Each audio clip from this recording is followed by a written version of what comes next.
Un informe de la Eurocámara acusa a partidos de extrema derecha europeos de estar al servicio de Putin. El documento reclama más inversión para apoyar el pluralismo en los medios y prohibir la financiación extranjera de partidos políticos. O sea que la Eurocámara ha hecho público un informe que demuestra la financiación rusa a los partidos de la ultraderecha, favorablemente por el Comité Especial del Parlamento Europeo, tras 18 meses de trabajo con la participación de más de 130 expertos, señala a varios partidos de la ultraderecha como receptores de fondos de origen ruso. Las relaciones de la extrema derecha europea con Vladimir Putin.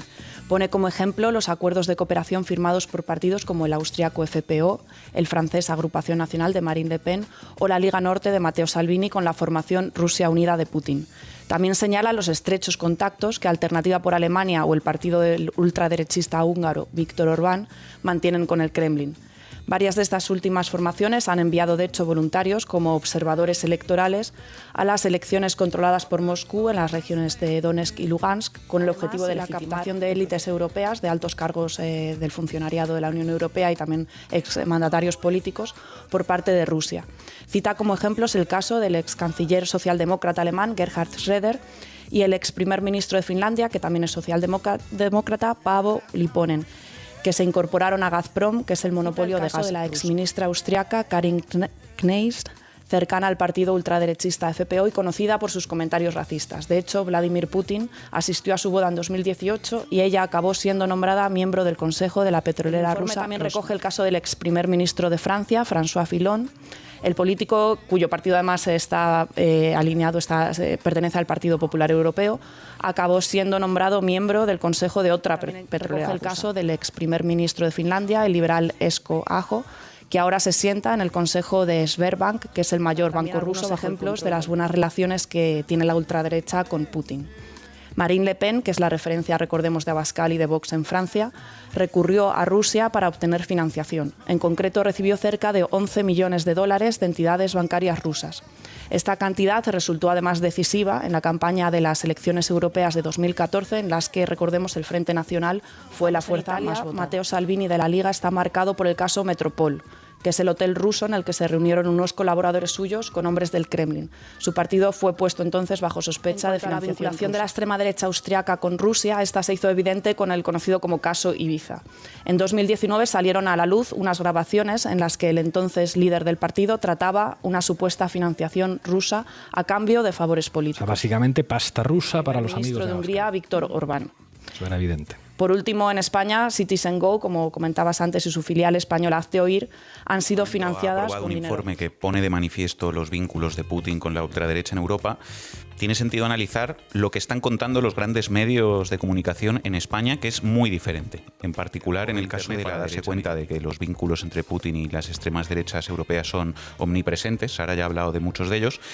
Pero una dimensión fundamental de esos vínculos tiene que ver con el apoyo financiero directo por parte del Kremlin a poderes mediáticos con línea ultraderechista. Una muestra más de que la ultraderecha tiene clarísimo desde hace mucho tiempo que el campo mediático es un terreno clave en la lucha cultural y en la lucha política. Su penetración en el poder mediático, tanto convencional como digital, es una de las claves fundamentales para entender el auge reaccionario en España y en todo el mundo. Es decir, si no tuvieran las televisiones llenas de tertulianos y si no hubieran regado de dinero a sus fundaciones para estar en televisiones, en radio y en medios no convencionales, seguramente no habría partidos de ultraderecha tan fuertes o una situación como la de España donde... El año 2017, titulado La propaganda rusa crea webs para la ultraderecha española, contaba cómo un magnate ruso cercano al Kremlin, Konstantin Malofev, que antes mencionabas, Pablo, financia diversos portales web en español que difunden ideas de extrema derecha. En concreto, ese reportaje del País se centraba en una de estas webs, kateon.com,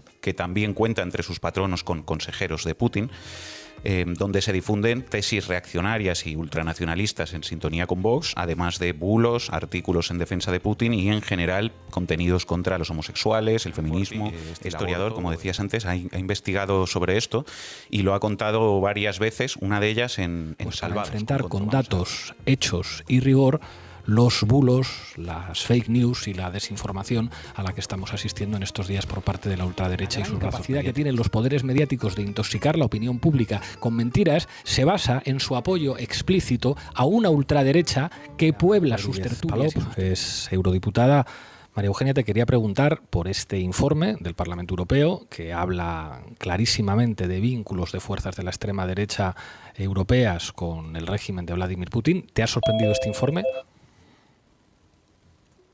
Bueno, me ha sorprendido relativamente porque sabemos que Rusia ha estado financiando tanto al Frente Nacional de Marine Le Pen como a la Liga de Salvini. En 2014, bueno, por las informaciones que tenemos, Marine Le Pen recibió 11 millones de euros de bancos rusos.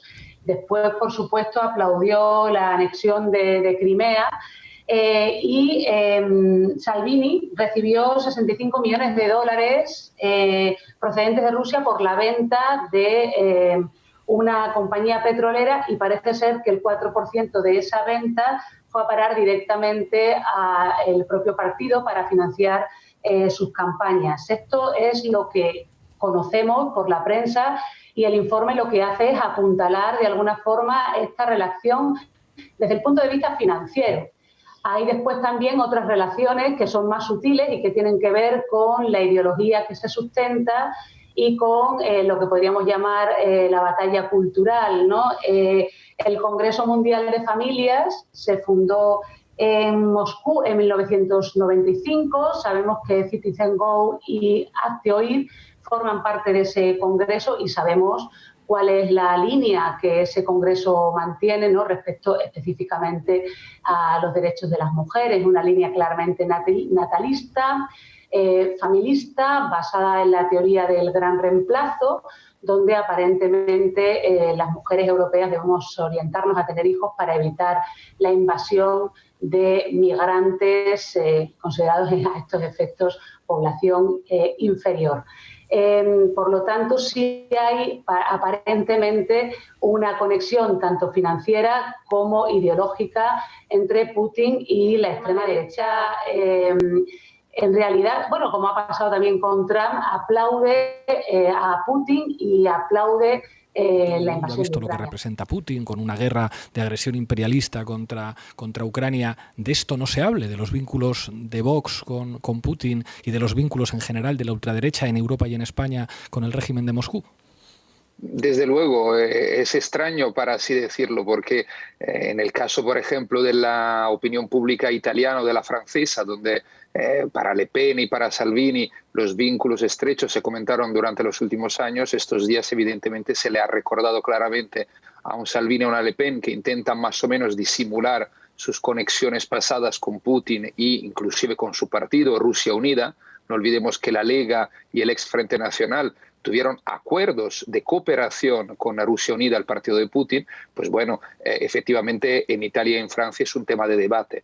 En España eso brilla también otro tema, que es la cercanía ideológica. Va mucho más allá de esos temas, me refiero Putin y las extremas derechas europeas, y aquí incluyo también a Vox. Es decir, no solo el ultranacionalismo, el identitarismo, sino también una serie de valores ultraconservadores, desde el antifeminismo, la crítica a los derechos LGTBI, la defensa de la llamada familia tradicional, etc.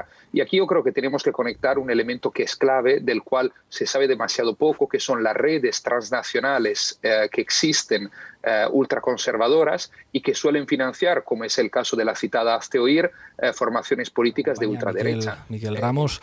Miquel, como decía antes, es uno de los mayores especialistas en redes de ultraderecha. Bueno, pues en primer lugar, yo creo que por muchas partes se está tratando de encajar este conflicto en términos ideológicos, de izquierdas y derechas, antifascismo, fascismo, etcétera. Y yo creo que deberíamos ser lo suficientemente prudentes como para despejar, digamos, este relato absolutamente falso, porque como bien estáis tratando en el programa, pues esto va mucho más allá de estos términos en los que algunos pretenden que trata de ejercer estas extremas derechas rusas, ¿no?, sobre la política internacional y en concreto en España van mucho más allá, digamos, del apoyo que puedan tener, digamos, a nivel orgánico. Yo creo que es muy difícil a veces trazar una línea directa entre los gobiernos y determinadas formaciones, y lo hacen muy sutilmente, y por esto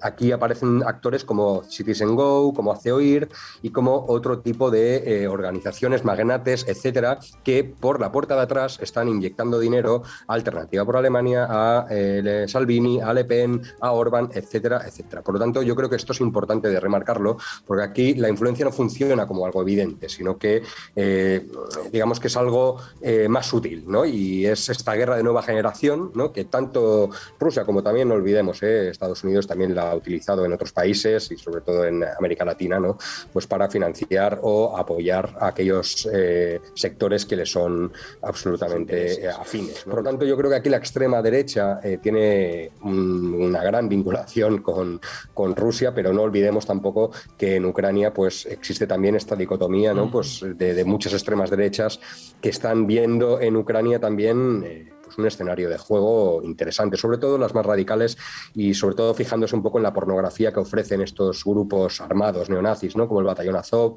y el sector de la gente, ¿no?, que este relato supuestamente antifascista pues no se sostiene en realidad, ¿no? Por lo tanto, hay que intentar hilar muy fino aquí y sobre todo hay que señalar a dónde están esos vínculos, que como muy bien habéis hecho, pues esta vinculación que existe por terceras vías, ¿no?, Hace Oír y tal, con Vox, pues es importantísimo y es flagrante el silencio que está habiendo en los medios de comunicación, que sin embargo se están volviendo incluso apuntando a la izquierda, que no tiene ningún tipo de vinculación ni económica ni orgánica. El belicismo, el nacionalismo, el machismo, el reaccionarismo, ¿no? Es decir, quien esté ahora observando lo que representa Putin y lo que está haciendo Putin, pues yo creo que poner sobre la mesa estos vínculos ayuda a entender lo que representan sus aliados también en Europa y en España. Pero sobre todo yo creo que es importante también porque aquí se va a intentar aplastar con mentiras a cualquier colectivo, plataforma, movimiento social o espacio político que esté defendiendo la paz y que no esté defendiendo la escalada económicos, políticos, militares y van a llamar amigo de Putin a cualquiera que se oponga a seguir contribuyendo a un baño de sangre y a hacer crecer la industria de la guerra, y van a ocultar los verdaderos vínculos de Putin, que son con la ultraderecha, que decía Clausewitz, está nublando el juicio, creo yo, de mucha gente.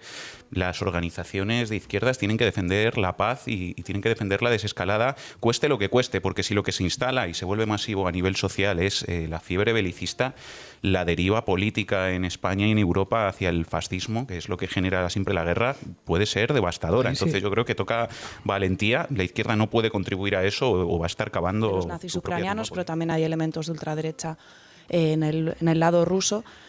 Por mucho que Putin haya dicho que su misión es desnazificar Ucrania. Y te quería preguntar si tienes información sobre eso, o sea, qué está ocurriendo en Ucrania entre las distintas ultraderechas. Mira, yo hace unas semanas, antes de que se iniciara el conflicto, la invasión rusa, publiqué un artículo en Público que tuvo cierta repercusión, que hablaba de las alertas que estaban lanzando incluso desde Estados Unidos sobre la impunidad que estaban teniendo y el entrenamiento que estaba teniendo las milicias neonazis, incluso el peregrinaje de elementos neonazis a Ucrania, ¿no? Pues, queramos o no, pues la participación del Batallón Azov y otros grupos de extrema derecha en la guerra en el Donbass, pues de alguna manera normalizó esta presencia, ¿no? Y alerté de que aquello era un avispero, no lo decía yo, lo decían semanarios norteamericanos como Newsweek, Times, etcétera, ¿no? E incluso la BBC. Estamos viendo una banalización de estos asuntos. Ya no lo hablo única y exclusivamente por el bando ucraniano, hablamos del conflicto en sí, ¿no? Que esto puede, no estamos previendo las consecuencias que tiene, qué pasará o qué puede pasar si empezamos a llenar Ucrania de combatientes. Esto es un problema que vamos a tener que abordar. Yo estoy siguiendo los grupos de la extrema derecha ucraniana y rusa en Telegram y tal, y están llamando a reclutar gente, y está yendo gente, están instrucciones para acudir incluso desde Estados Unidos, incluso por todos lados. Incluso una información muy inquietante que no está confirmada, pero que podría estar operando un batallón de mercenarios rusos que se llama Wagner, que ya actuó en la guerra de Libia y en otras guerras, cuyo verdadero patrón es un conocido neonazi ruso que lleva las SS tatuadas. Es decir, aquí hay un polvorín por ambas partes muy peligroso que las consecuencias de esto veremos. Incluso entre ellos están teniendo este debate de qué papel tiene que jugar, ¿no? Y qué triste que se están matando entre blancos, ¿no? Ahí, entre pueblos hermanos, etcétera, ¿no? Hay un debate interesante que estamos siguiendo, pero a mí lo que me preocupa básicamente es esta banalización y sobre todo, vamos a ver, yo creo que no se está tomando demasiado en serio cómo está repercutiendo para los periodistas que estamos intentando ser relativamente prudentes, ¿no? Con todas estas informaciones, ¿no? Incluso pues en tiempos de guerra es muy difícil en este sentido, pero joder, yo creo que a mí no me gusta nada ver que se censuren medios de comunicación, que se etiquete a determinados periodistas, que les interroguen servicios secretos y aquí nadie diga ni mu, ¿no? Yo esto veo que tampoco es una buena señal de esta Europa de la libertad de la que...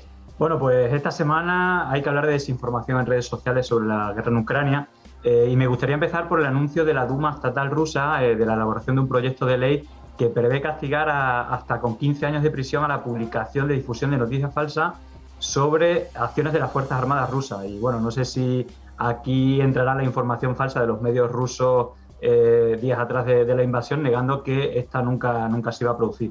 Pero una de las cosas más interesantes ha sido el reporte reciente de Ben Collins, que es un periodista especializado en desinformación de NBC News, que reporta que un troll center de cuentas de Twitter y Facebook creadas por inteligencia artificial y webs como Ukraine Today, desde la que exponían a Ucrania como un estado fallido, digamos que lo curioso de este troll center es que la acción, digamos, está llevada desde el troll center de San Petersburgo, que apoyó a Trump en las elecciones del 2016. ¿Que apoyaron a Trump? Sí, además hay que recordar que Trump recientemente ha aplaudido las acciones de Putin. Como todo el mundo sabe, Donald Trump, un comunista, igual que Putin. Bueno, ha sido curioso cómo desde algunos sectores de derecha mediática, bueno, pues quieren vincular al Putin con el comunismo. De hecho, hubo más de 140.000 tweets que ponían en la misma frase Putin y comunismo, y aunque la mayoría eran para burlarse de esta comparación, bueno, pues cuentas habituales como Tony Cantó, Rosa Díez, Estado de Alarma, etcétera, bueno, pues han hecho esta relación que es bastante absurda, ya que, por ejemplo, bueno, esta semana hemos visto al secretario general del Partido Comunista Ruso, que es el principal partido de la oposición en Rusia, bueno, que está denunciando que desde el gobierno se están haciendo detenciones de militantes comunistas, ¿no? Y al mismo tiempo, bueno, pues los principales aliados de Putin en Europa, pues son los sectores rabiosamente anticomunistas que se han reunido recientemente en un foro organizado por... Yo hay algo que llevo denunciando ya en varias ocasiones, que cuando hay un conflicto geopolítico, la verdad es que las plataformas digitales, sobre todo las de Silicon Valley, pues no son muy neutrales. De hecho, bueno, hay que recordar que el principal partner contra la desinformación de Facebook es Atlantic Council, que es un think tank de la OTAN que tiene a José María Aznar en su dirección. Y bueno, hemos visto, por ejemplo, cómo Facebook temporalmente, en este tiempo de conflicto, ha dejado de considerar al grupo neonazi del batallón de Azov como organización política peligrosa y dejará de vetar sus publicaciones en la plataforma. Y en Twitter, precisamente, hemos visto como un vídeo de este grupo, del batallón de Azov, publicado en la cuenta oficial de la Guardia Nacional de Ucrania, pues aparecían embadurnando balas de grasa de cerdo, supuestamente dirigidas a las tropas chechenas, que en su mayoría son musulmanas. Y bueno, Twitter ponía un anuncio que, aunque el vídeo incumplía las normas de la plataforma, bueno, no la borraban porque les parecía bien. Hay una historia bastante llamativa, que es la historia del fantasma de Kiev, Ghost of Kiev, que es una leyenda para aumentar la moral patriótica, que dice que un aviador ucraniano derribó a 6 aviones rusos.